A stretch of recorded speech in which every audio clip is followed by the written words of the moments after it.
Ibihe byiza kuri mwese muduteze yombi aho muri mu bice bitandukanye. Ndabasuje bahaye ikaze hano kuri Bosco Official. Ni Bosco umutamu cyane.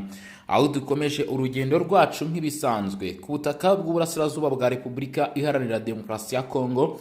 Akomeje ibitero bidasanzwe, ibitero bikomeye cyane, ndetse akaba ari ibitero byakomeje kugora no guhangayikisha ku buryo budasanzwe abagize itsinda ry'umutwe wa M23. Tugiye kwerekeza muri quartier imwe, cyangwa se tugiye kunyarukira muri imwe muri quartier za hano muri Repubulika Demokarasi ya Kongo.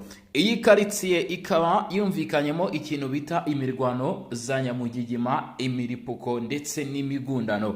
Ariko kandi tayari niba utarakanda subscribe cyangwa se sabone, nyaboneka nicyo gihe ni nako kanya kugira ngo ukore kuri ako kabuto gatukura, hanyuma ukore kukazogera, ubundi tujye turushaho kwibanira umunsi ko wundi muri bigano n'amakuru bitomoye kandi by'ukuri, cyangwa se mu makuru y'ukuri ahangaha ku butaka bw'uburasirazuba bwa Repubulika Iharanira Demokarasi ya Kongo.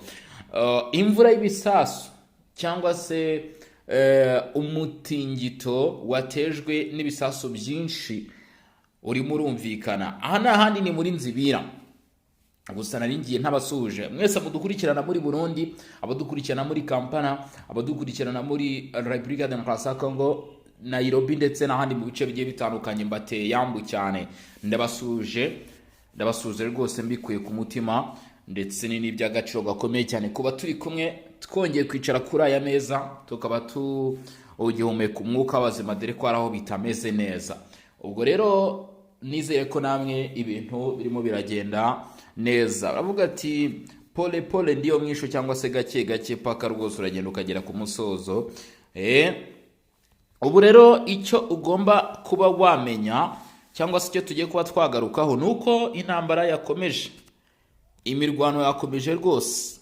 Kinshasa naho Joseph Kabila wahoze ayobora iki gihugu cya Repubulika Demokarasi ya Kongo akatirwa urwo gupfa. Naho kandi Bertrand Bisimwa, uyu nta wundi ni perezida wa 23, nawe yagarutse ku bijyanye n'imyanzuro y'urukiko rwa gisirikare i Kinshasa yafatiwe Joseph Kabila, agaruka no ku masezerano ya Doha. Ibi nabyo unyemerere tuze kubigarukaho, n'ingingo zigera muri 3 gutyo tugiye kuba twakwibandaho uyu mugoroba. Nizere ko rero utaza gucikwa cyangwa se utaza kubura, kuko amakuru yo tugiye kuba twayava imuzi n'imuzingo. Aya makuru yose tugiye kuba twayarebera hamwe.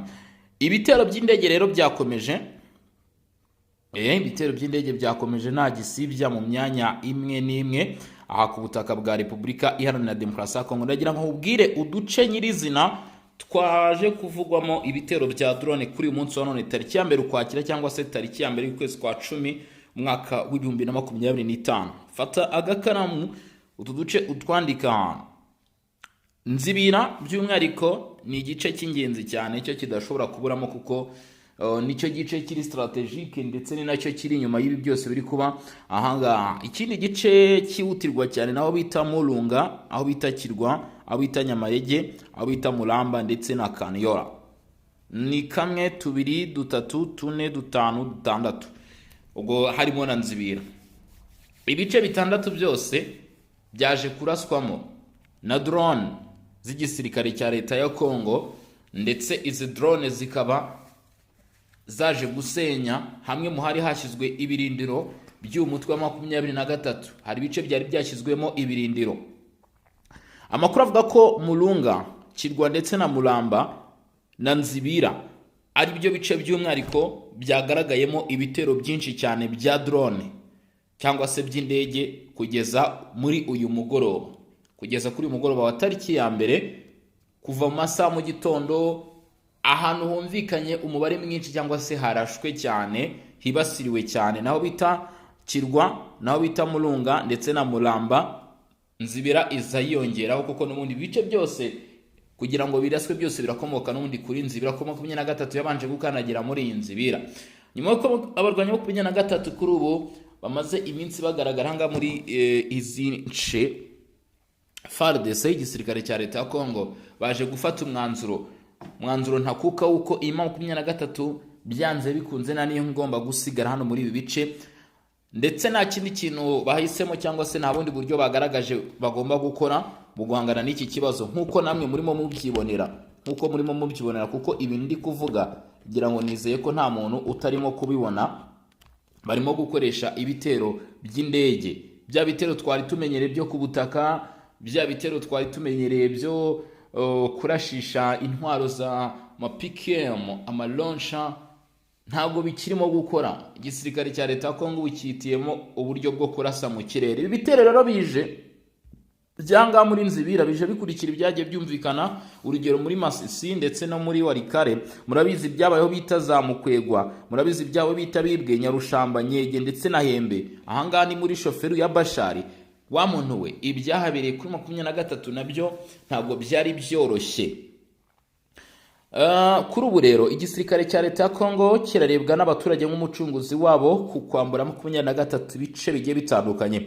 Muri Walungu rero amakuru avuga ko usibye Walungu, Karehe ndetse naho ibitero by'indege birimo biragerayo, Uvira bikaba uko. Ntabwo ari Uvira indani, ahubwo ni muri ibi bice bisatira Uvira, dore ko maze iminsi ibona ko 23 yarimo igerageza kwinjira muri ibi bice, naho indege z'igisirikare cya leta ya Kongo ntago zigeze zihatangwa. Cyane cyane amakuru aravuga ko ibi bitero birimo bikorwa hifashishijwe drone. Nk'ubu aho bita Minembwe centre, kilometero 5 zonyine ubwo bamaze kugira mu bice bya Mikenge, ugakubitaho bita Katana, Kavumu, Katasumwa ndetse na Nyabibwe. Ibice nibyo muri Fizi na Walungu ndetse na Karehe. Ni ibice nabyo bimaze iminsi bivugwamo imirwano yari yarazengereje abaturage, imirwano yari ikomeye cyane, ariko aho igisirikare cya leta ya Kongo gihagurukije ibi bitero by'indege, umusaro muri wo murumva uko ibintu bimeze.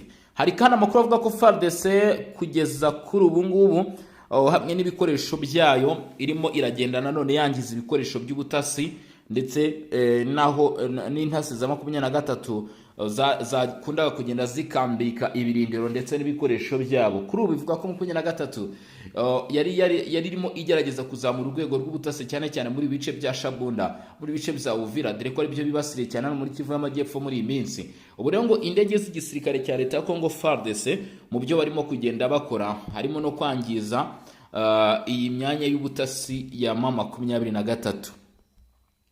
Kuva ku itariki 21 Nzeri 2025 nibwo 23 yafashe ya mbere igaba ibitero ku mujyi wa Nzibira muri Walungu, aha mu ntara Kivu y'Amajyepfo, nyuma y'ibirwano ikaze yahabaye hagati y'ingabo za leta FARDC zishyigikiwe na Wazalendo, ariko biza kurangira 23 ikomeje kugira ubwiganze bwinshi muri Nzibira. Ibyo byatumye drone yoherejwe ku itariki 22 ya Kamikaze na 23 igisirikare cya leta ya Kongo kirandura burundu. Ibitero byaje gukomeza kuva mu kwezi gushize muri zimera zako kugeza n'uyu munsi. Gusa amakuru aturukayo akavuga ko imirwano ikaze ikomeje kwibasira umujyi wa Nzibira, by'umwihariko utundi duce twegereye uyu mujyi turimo twibasirwa n'imirwano. Hanyuma y'ibyo nakubwiye, hari ibice byita Chisaza, Chibanda, Muyange ndetse na Karihuza na Kalongo. Ibi nabyo ni ibice byegereye Nzibira byumvikanyemo imirwano mu ntangiriro zaho. Biratandukanye cyane n'ibice nakubwiye, kuko nakubwiye aho bita Murunga, Kirwa ndetse na Muramba n'Nzibira nibyo bice ubundi byumvikanyemo imirwano. Hanyuma rero utu duce tundi nari nkubwiye haragura ari two Chisaza, Chibanda, Muyange, Karihuriza ndetse na Kalongo, nitwo duce twabanje gutangiramo imirwano, ndetse ni naho ibitero byatangiriye by'indege. Ubwo 23 kandi yarimo ishakisha agace bita Runtukuru. Imibare iragaragaza yuko abarwanyi 23 boherejwe muri bice ari benshi, ndetse kuri ubu nyuma y'iko igisirikare cya leta ya Kongo gimenye ko 23 yariherutse gushyira abasirikare basaga 7,000 hanze, bakabona ko nibajya kohereza y'abarwanyi babo bizateza ikibazo cyo kuba nabo batakaza umubare mwinshi, kuko bazaba bahanganye n'imibare myinshi kandi nano y'abarwanyi 23 bahitamo kuvuga ati rero imibare reka tuyigabanye dukoresheje ibitero by'indege. Hari amakuru avuga ko FARDC noneho kuri inshuro yihanije. Iyo bavuze kwihaniza wumve ko biba bitandukanye, hari ukurasa bisanzwe, hari ukurwana bisanzwe, ariko kuri iyi tariki ya mbere y'ukwezi kwa 10 Ukwakira, amakuru aturuka ku butaka bw'Uburasirazuba bwa Kongo arimo aravuga ko FARDC noneho yihanije imyanya ya 23 ikoresheje drone hano muri Nzibira kuko FARDC ngo yabashije kuhirwanya ku buryo bukomeye cyane ndetse irimo iragenda isatira ku ntego yayo. Nyuma y'ifatwa cyangwa se yuko Nzibira 23 igezemo kuko byavuzwe nk'ifatwa, amakuru avuga ko Wazalendo yagiye itangatanga mu bice bigiye bitandukanye mu rwego rwo gukumira yuko uyu mutwe wagenda unyarukira mu bice byinshi, uguma ahangaha mu Urunga, uguma Kirwa ndetse na Muramba, ari naho kuri ubu havuze umuriro, amakompora, ibisasu bidahagarara. Bitewe n'imirwano ndetse n'intambara bikomeje kugenda byumvikana, bivuga ko Nzibira kuri ubu turere twinshi twambaye ubusa kuko abaturage benshi bari muri iyi myanya ikomeje kumvikana ibisasu 23 yabanje kubirukanamo, ndetse kandi kuri ubu n'abari basigaye mu duce dushoboka twari twegera habera imirwano nabo bakaba bamaze guhunga kubera yuko ibitero by'indege babonaga ko bishobora kuba byabagiraho ingaruka. Buri indege irasa umufiririzo, ushobora kugira umwaka rero ukaba waza muri position yagombaga kurasamo, ntabwo wabirokoka. Ifatwa ry'ibice bigiye bitandukanye bikozwe na FARDC na Nzibira bigomba kuba ikindi kintu cyiza cyane, ndetse batagomba kongera kujenjekaho kuko iyi Nzibira ni umwanya uri strategique, ni umwanya mu by'ukuri ugaragaramo ibikorwa byinshi ku kazi k'iyi ntambara, ni umwanya urimo ubucukuzi bw'amabuye, ni ahantu hari ibikorwa by'ingabo za by'igisirikare cya Congo, ndetse ukabona ko ari niyo mpamvu ubona ahangaha kugira ngo 23 ishotere Nzibira byabaye nko kwa kundi bavuga ngo ukoze hasi unyibutsiwe, kuko nibwo igisirikare cya leta Congo FARDC cyongeye gushyira imbaraga mu bitero by'indege. Hano haboneka ibikorwa byinshi cyane, rero ari niyo mpamvu 23 nayo bivuga ko yakoresheje ubwo yahagabaga ibitero yakoresheje imbaraga zikomeye cyane, cyangwa se ibisasu baharashe byari ditabaje imbaraga zikomeye cyane. FARDC ivuga ko kuva muri Nzibira ndetse n'andi mu bindi bice abaturage bagiye bahava ari benshi, ariko bagatangaza ko vuba umutekano ugomba kuba wamaze gusubizwa ku murongo, ndetse bagateguza abaturage rwose kutagira impungenge, bakaza hano rwose ko ibintu biraba byamaze kujya mu buryo. Aho ni muri Kivu y'Amajyepfo. Nyuma rero y'amasaha make uwahoze ari perezida wa Repubulika ya Demokarasi ya Kongo kuri ubu wamaze kwinjira mu gisata cy'inyeshyamba Joseph Kabila akatiwe urwo gupfa. Uwo bakorana Bertrand Bisimwa, perezida wa 23 yamaganye uyu mwanzuro, avuga ko ari ukurenga ku mahame yashyizweho agamije guharanira umutekano muri guverinoma ya Repubulika ya Demokarasi ya Kongo bishingiye ku masezerano ya Doha. Tibihuriye he niho wakwibaza. Ariko ibi nabyo ni ibintu bisuzuguritse kuba ari perezida w'igihugu akaba ari munyeshyamba. Kuri perezida Bisimwa, Bertrand Bisimwa, umuhuzabikorwa wungirije w'ihuriro rya 23, bivuga ko Joseph Kabila gufata ibihano ngo naho bihuriye no kuba yarahamijwe ibyaha. Nuvuga ngo icyo Bertrand Bisimwa yavuze ati kuba mwashinja uyu ibikorwa bya 23 nta hantu bihuriye na Joseph Kabila, nicyo kintu yarashatse gusobanura, ndetse ajuririra kuri uyu mwanzuro w'urukiko avuga ko bitari bikwiye ko Joseph Kabila afatirwa umwanzuro kuko ntaho ngo hahuriye n'ikibazo cya 23, ndetse kandi ngo byaba binyuranyije n'amasezerano ya Doha, kuko atangaza ko mu byavuzwe Doha atigeze avuga ko umuyoboke wese wa 23 azajya ashyirwa mu rukiko. Gusa ibingibi sinzi ni uko biza kugenda mw'abantu mwe. Bertrand Bisimwa yashyize ubutumwa bwe ku rukuta rwa X ati igihano cy'urupfu kuri perezida Joseph Kabila bitewe no kubakekwaho kuba afitanye isano 23 ni ukurenga ku masezerano ngenderwaho, kimwe no gukomeza kuba ibitero ndetse byitwaje intwaro ku butegetsi bwa Kinshasa. Twe nk'iruro ry'uruzi rwa Congo na 23 ntabwo twigeze tubeshya, ndetse ntabwo twigeze twibeshya ku mugabo duhanganye nawe. Nuvuga ngo icyo yashatse gusobanura, aravuga yuko uyu Joseph Kabila atari mu bibazo bya 23 ku buryo yakabaye akatirwa. Kikaya bin Kalubi wahoze ari umujyanama wa diplomasi wa Joseph mu buryo bwa politiki wa Joseph Kabila yemeza ko icyemezo cy'urukiko rukuru rwa gisirikare cyerekana amakimbirane, nawe aravuga ko adashyigikiye ibi bikorwa. Ati Joseph Kabila ntabwo yakabaye akatirwa igihano cyo kwicwa azira kuba yari umuyobozi cyangwa se azira kuba ashinjwa gukora na 23. Ibi rero akavuga ko ngo bishobora guteza n'ikibazo. Abenshi rero bakaba bagiye bavuga bati rero nanone uyu Joseph Kabila kuba yisanze muri izi dosiye nk'izi ngizi ni n'ibintu bisebetse cyane, bidakwiye ku muntu wabaye perezida w'igihugu imyaka irenga 18 yose. Ati rero ibitari ku murongo ahubwo yakaba yarabishyize ku murongo, ati rero akwiye kunengwa mu buryo bwose bugiye butandukanye. Ni Joseph Kabila ni 23, ni Nzibira ndetse ni Ntambara.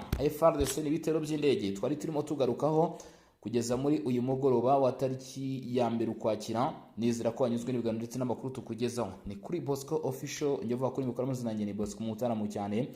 Tuze gusubira mu masaha ari imbere tureba n'ibindi babigezweho. Ngira nti ciao ciao, hasta la vista.